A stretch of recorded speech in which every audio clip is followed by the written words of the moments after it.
사람 막 태우고 이래요? 네, 그렇죠. 잠깐만. 빡 피하는 거예요? 안녕하세요. IT 동아의 차부경. 동안 남시안입니다. 네, 반갑습니다. 자, 오늘 저희가 리뷰할 제품은요. 삼성 오디세이 G9의 후속작인 삼성 오디세이 네오 G9입니다. 커브드 게이밍 모니터 최초로 삼성에서 이 미니 LED가 부착됐다고 하는데요. 어떤 제품인지 굉장히 궁금합니다. 전 또 가장 눈길을 끌었던 게 가격이 맞아요. 얼마였죠? 가격이 240만 원대입니다. 여기 혹시 본체 달려있나요? 일체형인가요? 모니터 기드만 있으니 컴퓨터는 따로 사셔야 됩니다. 와, 이게 본체까지 하면 얼마예요? 네, 여튼 모니터만 240만 원입니다. 뭐 그만큼 뭐 디스플레이나 이런 것들이 좀 더 기능이 향상됐을 거라 기대가 되고요. 한번 리뷰 시작해 보도록 하겠습니다.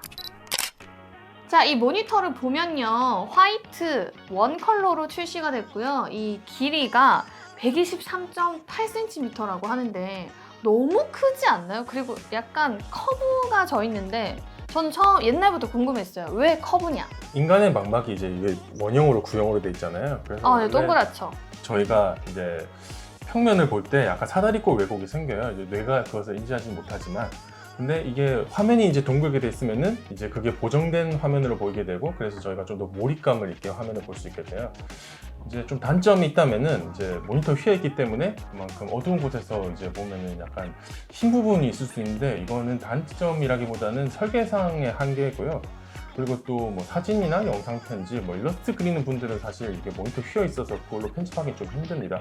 그러면 진짜 이 커브드 모니터는 정말 게임을 위해서 만들어졌다고 해도 과언이 아닐 정도네요. 네, 게임과 영상 감상용이죠. 영상 감상, 보는 용. 이걸로 뭔가 좀 정교한 작업은 좀 불가능하다. 그렇습니다. 자, 그러면 기자님 저희 스펙 한번 알려주시겠어요? 미니 LED가 들어갔다고 하는데 어떻게 좋은지 이런 것도 좀 궁금합니다. 네, 일단 화면 크기는 이제 49인치고요. 그리고 이제 대각 기준 아까 123.8cm를 말씀하셨고, 또 화면 비율이 32:9라서 이제 16:9 모니터를 이제 커브드 모니터를 2대 놓은 크기예요. 해상도는 5120대 1440. 그 정도. 좋다. 그리고 최대 밝기가 2000니트에 달합니다. 보통 스마트폰, 이제 아이폰 같은 경우 이제 햇빛 아래에서 가장 강하게 볼 때가 1000니트인데요. 이제 그것의 2배니까 훨씬 눈이 부실 정도의 밝기가 되는 거죠. 그러면 이 제품은 게임을 할 때 어떻게 보이는지 그런 것도 궁금하거든요. 네. 그리고 이 지금 배경 화면이잖아요. 이런 배경, 여기까지 다 그려져 있는 배경 화면을 설치를 해야 되는 건가요? 아니면 자동으로 늘려주는 건가요? 이것을 자동으로 늘려주진 않고요. 사실 이 바탕화면도 제가 직접 이제 해상도를 만들었거든요. 이제 대신에 이제 게임을 실행하면은, 게임에서 해상도를 지원하면은 본인이 딱히 변환할 필요 없이 해상도만 지정해주면은 이제 정상적으로 플레이를 할 수 있습니다. 이 외에도 이제 1ms 응답 속도나 아니면 240Hz 고주사율을 지원하기 때문에 이제 뭐 레이싱이나 FPS 게임, 그리고 뭐 RTS 게임 같은 경우도 이제 장르를 가리지 않고 즐길 수 있습니다. 그러면 게임 한번 돌아갈 때 어떤지 좀 궁금한데 한번 해볼까요? 그럴까요? 네, 게임을 한번 네. 틀어보겠습니다. 오버워치 하나요? 오버워치는 제가 재미없어서 오버워치, 내 사랑 오버워치. 대신 GTA를 하도록 하겠습니다. 아마 일반적인 모니터로는 경험할 수 없는 수준의 깊이감이 확실히 있습니다. 그러니까요. 사방팔방 다 볼 수 있어요. 그러니까 네. 방금 옆에 뒤를 봐가지고 앞으로 운전하는데 뒤로 봐가지고 지금 이렇게 네. 됐잖아요. 맞아요. 운전할 때는 항상 앞을 보시고. 그렇죠. 항상 앞을 보셔야 돼요. 방금 뒤에 보다가 차에서 내려서 네. 예를 들어 총게임 같은 경우도 네. 보통의 모니터면 이제 여기서 여기까지만 잘리는데, 그쵸, 그게 끝인데 좀 더 넓게 보이니까 아무래도 뭐 상대가 저기인가? 뭐 여기 있다든가 좀 더 시야가 넓어지겠네요. 네, 맞습니다. GTA 같은 경우는 레이싱 부분이 막 그렇게 막 흥미로운 게임은 아닌데, 뭐 더트라든가 뭐 포르자 호라이즌 같은 게임을 하면은 네. 확실히 아마 차이가 많이 날 겁니다. 왜냐면은 그렇게 이런 화면을 즐길 수 있게 게임이 맞춰져 있기 때문에 네, 깊이가 훨씬 더 클 와, 겁니다. 근데 뭐 이 정도도 좀... 아이고야. 제가 거의 10년 무서운데. GTA에서는 벌써 사고가 지금 2번 약간 전손 난 것 같아요. 네, 술만 안 마시고. GTA에서는 원래 이렇게 하는 거잖아요. 그렇죠. 와, 근데 진짜 이렇게 하늘이나 진짜 무서워. 뭐야. 그만해. 무서워서 못 보겠네. 정말 VR처럼 날 것처럼. 그러니까 근데 진짜 약간 제가 정면에서 보는 것도 아닌데 이렇게 떨어지는 장면이 훨씬 더 실감나게 느껴지네요. 치일 것 같아. 네, 알아서 비켜가네요. 그 정도로 좀 더 생생하게 실감나게 게임을 플레이할 수 있는 것 같습니다. 네. 그럼 GTA는 여기까지 하고 다른 게임 한번 플레이해보도록 하겠습니다.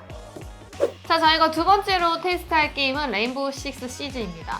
자, 이렇게 커브 끝까지 풀 화면으로 잡히고 있는데 뭐 억지로 늘려놓은 듯한 그런 느낌이 안 들고 굉장히 시야 확보가 잘 됩니다. 그렇죠. 그리고 게임에 따라서 이제 자동으로 적용되는 게임도 있고 안 되는 게임도 있는데, 그럼 설정을 해야 된다면 뭘로 설정을 해야 되나요? 설정 같은 경우는 보통 이제 옵션 같은 데 들어가서 이제 디스플레이를 설정하면 보통 다 되고요. 네. 이렇게 네. 어떤 걸로 해야 돼요? 해상도를 이제 512, 1440으로 맞춰주시면 됩니다. 사실 이게 일반적인 화면보다 훨씬 넓게 보이고 있기 때문에. 맞는데? 네. 네. 와우, 헤드샷인가요? 네, 뭐 그런 것 같습니다. 좀 쏘시네. 점사라고 하나요, 저거를? 지금 이 각도에서 보는 것만으로 사실 엄청 그렇네요. 네. 약간 몰입도가 장난이 아니네요. 네, 지금 저희는 측면에서 하고 있지만 이제 정면에서 했을 네. 때는 이제 평소에 보이는 것보다 훨씬 옆에 넓게 보이기 때문에 이제 정말 모니터가 감싸는다는 표현이 맞을 정도의 느낌을 주게 되죠.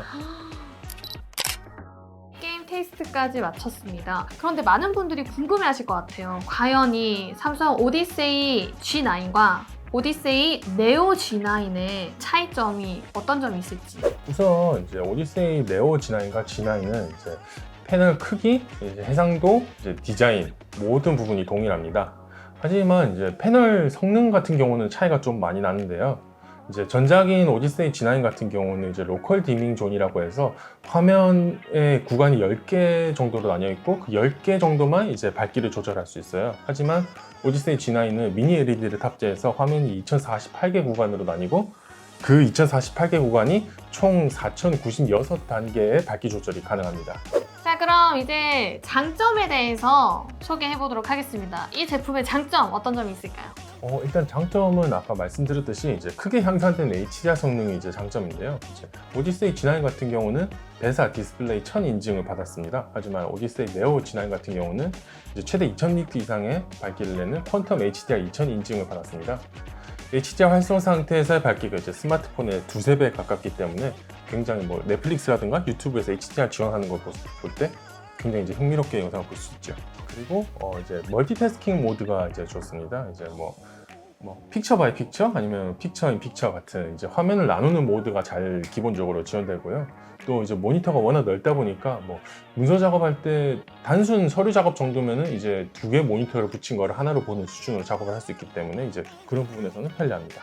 이런 장점들이 있네요. 근데 또 반면에 조금 아쉬운 점이 있다고 하시더라고요. 저도 이거 검색을 했을 때 그 결함? 교환을 몇 번 하신 분들도 있더라고요. 네, 교환 결함 같은 경우는 굉장히 좀 어떻게 보면 상대적인 문제인데 뭐 어떤 분은 괜찮다고 하시고 어떤 분은 또 이상이 있다고 하시는데 그게 바로 뽑기인가요? 네, 맞습니다. 이제 전작인 G9에서 이제 나온 얘기인데요. 이제 화면이 워낙 넓다 보니까 이제 어떤 분은 괜찮다고 생각하는 게 어떤 분한테는 또 별로기도 하고 또 고주파음이 들린다는 얘기도 있었고요. 또 그리고 이 화면의 테두리가 이제 들떠서 빛이 나온다 이제 이런 분들도 있었고요. 네. 근데 그런 점들을 이번에 네오 G9에서는 많이 보완을 했을 것 같은데 한번 지켜보는 게 좋을 것 같습니다. 근데 저는 소음? 고주파음? 왜 나죠? 그런 소리는? 이제 디스플레이에 들어오는 이제 신호를 이제 해석하는 AD보드라는 게 뒤에 들어가는데 이제 제품 특성에 따라서 AD보드가 이제 소음을 내게 되거든요. 이제 그게 이제 귀로 들었을 땐 좀 불편하거나 이제 그럴 수 있는 거죠. 그리고 아까 게임 같은 거 봤을 때 문명이나 봤을 때 뭐 미니맵이 저기 끝에 있고 또 여기 뭐 정보창 이런 것들이 여기 끝에 있어서 그런 것들을 볼 때 너무 고개가 많이 돌아가지 않나라는 생각이 듭니다. 네, 맞습니다. 네, 그런 점이 조금 불편할 수도 있는데 좀 여러분들이 레이싱 게임이나 뭐 GTA나 뭐 총 게임 이런 것도 하기에는 정말 몰입도가 굉장히 좋을 것 같아요. 네. 자, 그럼 저희 마지막으로 총평 한마디씩 하고 이번 리뷰 마치도록 하겠습니다. 이번에 나온 이 삼성 오디세이 네오 G9 어떠셨나요? 개인적으로는 돈만 있으면 사고 싶다. 네. 하지만 어느 정도 합리적인 것을 바라는 게이머라면 뭐 48인치 OLED라든가 아니면 27인치 이제 게이밍 모니터도 있기 때문에 정말 다 해보고 엔드 컨텐츠에 도전하는 분들이 써볼 만한 모니터다. 이제 그런 생각이 듭니다. 전 요즘 비움 이런 약간 미니멀리즘 하고 이제 실천은 항상 맥시멀이지만 이게 공간 차지도 굉장히 클 것 같아서 조금 아쉬운 점이 있는데 또 제가 미니멀리즘인 척하는 맥시멀리스트이기 때문에 이게 중간에서 아까 봤을 때 몰입도가 너무 좋아서 저도 하나쯤 갖고 싶다.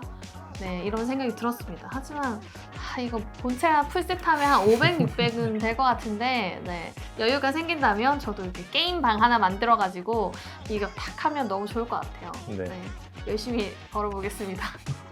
자, 그럼 저희 이번 리뷰 여기서 마치도록 하겠습니다. 여러분, 저희 리뷰가 여러분들에게 조금이나마 도움이 되었으면 좋겠고요. 저희가 다음에 또 좋은 제품 리뷰 가지고 오겠습니다. 여러분, 안녕히 계세요. 안녕.